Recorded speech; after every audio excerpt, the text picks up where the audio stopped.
talk about House of Hammer and Echoes real quick. House of Hammer, let's knock that out the way. It's a three-part series documentary on Army Hammer and Arm& Hammer, the creators of Arm and Hammer, baking soda, stuff of that nature, the powder or whatnot. Apparently, this family is quite effed up, and from what I'm learning, is that even with money and power, that's not a guarantee that you are excluded from some of the messed up things that you do. And Army Hammer is one of those individuals. I kind of liked him when he came out. He was in the Social Network. That's when I first got introduced to him. He's been in a couple of different Uncle, like The Man from Uncle. It's another movie that came out. That was a bomb. He's been in a couple just bombs, especially after the allegations, and not even allegations, the proof of what took place came out. Death of the Nile, another bomb. Daniel Craig was the lead actor in that movie. They had Gal Gadot, Wonder Woman, and a couple other individuals that their fame alone should have propelled that movie out the stratosphere. That did not happen. And the allegations that, not allegations, let me take that back. The things that this man did to women was, I know what BDSM is, bondage and all that. People like that type of stuff. I'm not one to judge you on your, your escapades in the privacy of the bedroom. But evidently, he went beyond BDSM. There was there was things of cannibalism that came out, text messages and proof that this man, just because his last name Hammer, was able to get away or thought he was going to get away. Evidently, that did not happen, and I would recommend anybody that's interested in knowing more about the situations to check it out. It's definitely worth the watch. Let's jump to Echoes.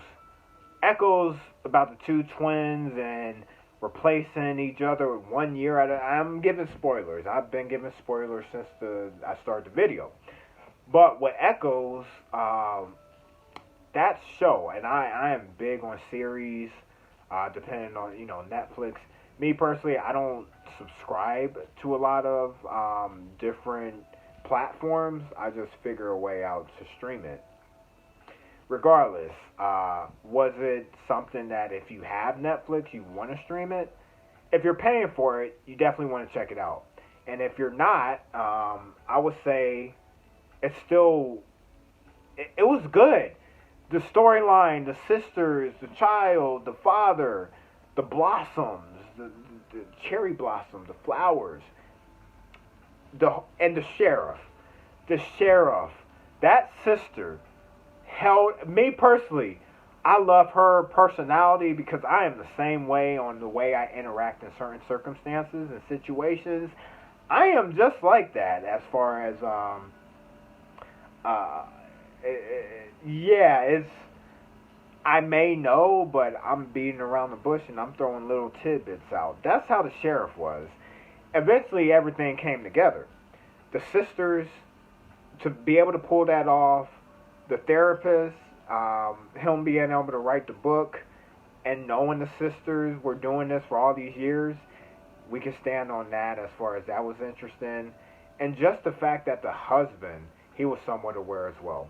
But I'm going to give Army Hammer, 1 being the lowest, 10 being the highest. I gave House of Hammer, I gave that an 8. That was really good. It's a 3-episode series, documentary, 3 hours of your time, worth it. How Echoes, I would say 1 being the lowest, 10 being the highest. I gave that one a solid 7. It was definitely interesting, definitely worth the time. And if you have it available, and if you're paying for Netflix, definitely watch this series. But regardless, this is my first review in quite some time. I'm checking out Barbarian, and I'm checking out In God's Country. Both of those are coming out in the theaters. I'm watching that in the theaters. AMC, one of my favorite theaters.